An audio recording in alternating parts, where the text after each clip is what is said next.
We're here with Liz Laugeson of UCLA, and she runs a program called the Peers Program. That's right. Could you tell us a little bit about that? Sure. The UCLA Peers Program is a social skills program for teenagers and young adults with autism spectrum disorders.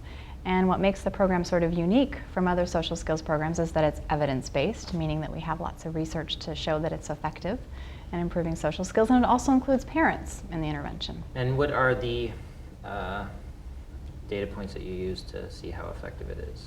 We use a lot of standardized measures of social functioning, so things like the Social Skills Rating System by Gresham and Elliott, as well as the Social Responsiveness Scale by John Constantino. And I guess those are just scales of how social someone is. Yeah, exactly, and we get parent and teacher ratings, but we also have the adolescents fill out forms as well to kind of report. So they sort of self-evaluate. Yeah, okay. Exactly. What got you involved in autism?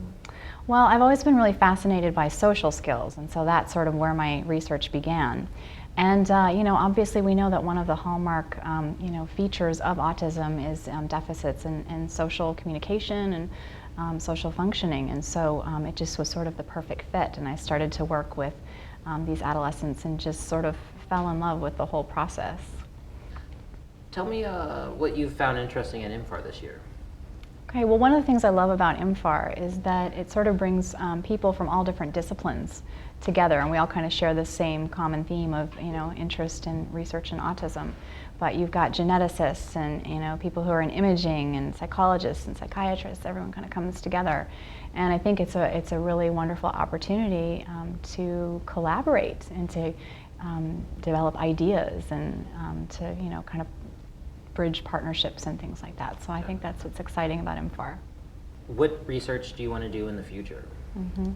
Well, one of the things we're doing right now with peers is we've actually taken what is currently a parent-assisted intervention and we've turned it into a school-based intervention. So we're actually teaching social skills in the classroom with teachers as the facilitators rather than therapists.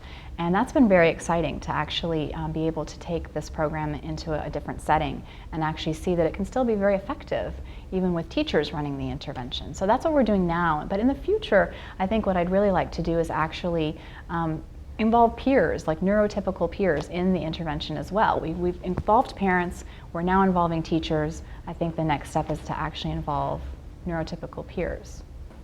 Are there any studies that you saw at IMFAR that were particularly interesting? Well, I saw a panel that Pat Howland was moderating today. It was an invited educational symposium, and it was focusing on adults with high-functioning autism spectrum disorders, and I found that very fascinating. I don't think that there's enough research right now being done with young adults. And do you mainly work with young adults? I mainly work with adolescents and young adults that are high-functioning with autism spectrum disorders. And I'm happy to tell you what the program looks like, if that would be helpful. That would be great. I would love to hear what the program looks like. Yeah, so basically what we do with peers is we are teaching our adolescents and our young adults how to make and keep friends. And the way that we do that is we teach lessons using kind of very concrete rules and steps of social etiquette. And we kind of model what that looks like for them, and then we have them practice those skills in the session, and they go out every week and they have homework assignments where they're supposed to practice the skills in the real world, hopefully with some parent assistance. And so we work on things like conversational skills and how to enter conversations, how to have get-togethers with people, but also things like how to handle peer rejection and peer conflict. Okay. Do you have anything else to add? I'd love to tell you a little bit about maybe one of the lessons, if that helps to kind of make it more concrete. I'd love to hear about one of the lessons. Okay. Well, one of my favorite lessons relates to what we call peer entry. And that's where you kind of go up to a group of people and you join their conversation. And this is really relevant for IMFAR because you have to do a lot of networking with people that we maybe don't know that well, and you have to join conversations. So let me just ask you a question first of all before I tell you the steps for joining. Interesting. All right, so let me ask a question. Switching the tables here. Right, so imagine that you're at a party with an adolescent, let's say with autism, and this adolescent doesn't really know anybody, and you want to give him advice about how to go up and talk to some other kids and meet them. What would you suggest that he do, or what would most adults suggest that he do? I would think the best way to approach someone would be to find something interesting that's going on in like maybe the room and make a comment about it Okay. to another kid. Like, someone's running around yelling or something, walk up to someone and be like, well, what's up with that person running around yelling at the party? That's And good. bring up So you have pretty good social skills then, because that's actually, theory. in theory, well, that was a good response. So I think what most adults probably tell kids to do, though, in these situations, is to go up and introduce yourself, or go up and say hi. Okay. And that's what a lot of adolescents tell us, Yeah. that's the advice they get. But the reality is, if they were to do that with another group of adolescents, how would the other adolescents react? I guess it's possible that they might not understand why they were talking to Yeah, do they think you probably would look weird to them, right? Maybe. Maybe. Especially with someone who's a little awkward. I think maybe if they were very confident and they had good social skills and could sort of just be like, hey, I'm Alex, what's going on? Well, the reality is that giving the advice to go up and Yeah. introduce yourself or to go up and say hi is actually not what we call an ecologically valid skill, meaning that's not what teens who are socially accepted are naturally doing. So this is what teens who are socially accepted are naturally doing, and this is what people who had good social skills at IMFAR were probably doing. The first thing you do is you sort of listen to the conversation and you sort of watch it from a distance, not staring at them, but just kind of maybe you have a prop, you're looking at your phone or maybe the conference brochure or something, but you're listening for what the topic is. You're trying to figure out what they're talking about and if you have anything in common, anything to contribute to the conversation. You're also kind of making periodic eye contact. Eventually, if you decide to join, you move a little bit closer. You wait for a little bit of a pause in the conversation, and then you join the conversation by making a comment or asking a question that's on topic, right? Sure. Okay, do you think most of our adolescents on the autism spectrum do this naturally? What I imagine is what happens with most of the adolescents that you deal with is they walk up and say, hi, I'm Alex and I like trains and let's talk about trains. Right, that's basically how it goes. And that's a huge social error that they don't need to make. So what we do in Peers is we actually break down this pretty sophisticated social behavior into very concrete steps for them that they can follow. Sure. And they can do it. They actually do very well with it. Okay. What are other types of skills that you could impart on me? Okay, well let me ask you another question. So one of the things we work on in Peers is teasing, how to handle teasing. Okay. So what do you think, not what would you say, but what do you think most adults would tell kids to do in response to teasing?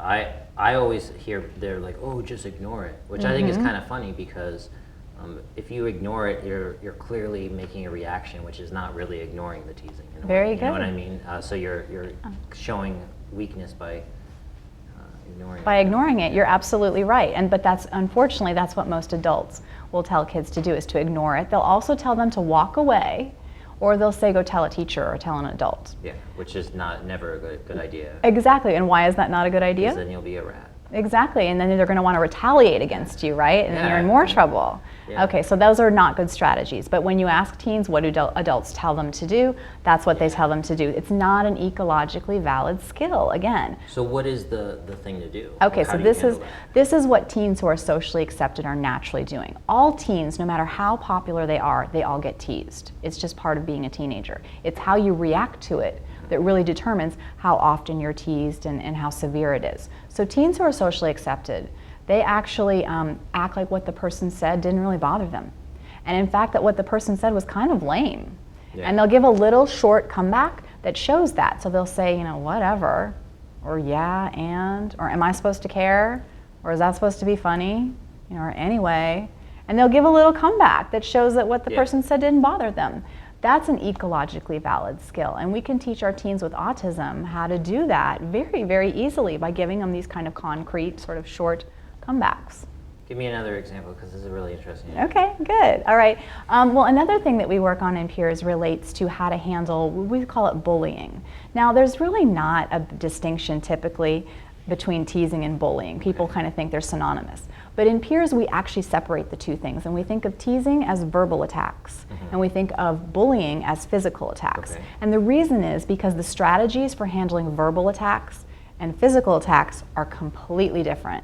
And we know our kids think very concretely, so we want to give them very concrete, distinct You want to be very strategies. specific. Yes. So the teasing comebacks that I just gave you, those would be for verbal attacks. But let me ask you a question.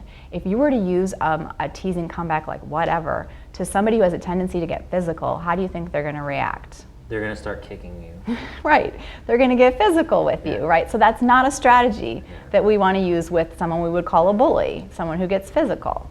All right, so instead we want to use a different strategy. Before I tell you what the strategy is, let me ask you another question. What do you think most adults tell kids to do in response to bullying or physical attacks? If someone gets physically attacked, I don't know, like to fight back. Maybe to fight back, and there's something else they'll tell them to do if they're in physical danger. Run away. Maybe run away and tell somebody. Yeah. They usually tell them to tell an adult. And some people will say fight back. Well, the thing is, what could happen? Let's say that the physical attack is like someone's pushing you in the hallway, or they're tripping you or something like that. What would happen if you went and told an adult about that? The adult would confront the kid. And so the bully would get in trouble, right? And then what's going to happen to you? They would want to retaliate, exactly. So going and telling an adult isn't always the best first strategy for handling those physical attacks. So if you're going to use an ecologically valid skill again, there's a lot of other things that you can do first. So one thing is to simply avoid the bully, okay? That means that if you know the bully hangs out in a certain area of the lunchroom, you don't go in that area. If you know that the bully has a locker in a certain hallway, you don't go down that hallway if you can help it. That's one thing. Okay, another thing is you don't want to provoke the bully. So that means not using those teasing comebacks. It means not telling on them for little minor offenses. A lot of our kids like to police everybody and kind of call them out on all their rule violations. Sure. Well, if you do that with a bully, you know, call them out for maybe passing a note in class or something, what are they going to want to do to you? Beat you up. Yeah, I mean, so it's a minor violation. Now, if they're, you know, they bring a weapon to school, that's a different thing. We have different strategies for doing that. You want to tell somebody, but you do that discreetly. So you don't provoke them, you don't act silly around them. A lot of our kids also make the mistake that they try to make friends with the bully. Do you think that ever works? Usually. Does that work? It might work in some situations, but I mean, I wouldn't want to be friends with a bully, you know? And I don't think being friends with a bully is actually the same as being friends with like a non-bully, because they might bully you even if you consider them your friend. Right. Well, one of the things is that a lot of our kids think they can kind of charm the bully.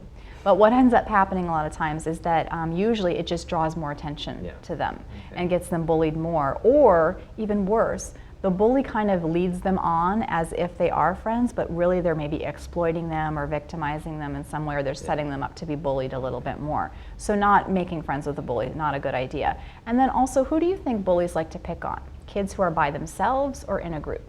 By themselves.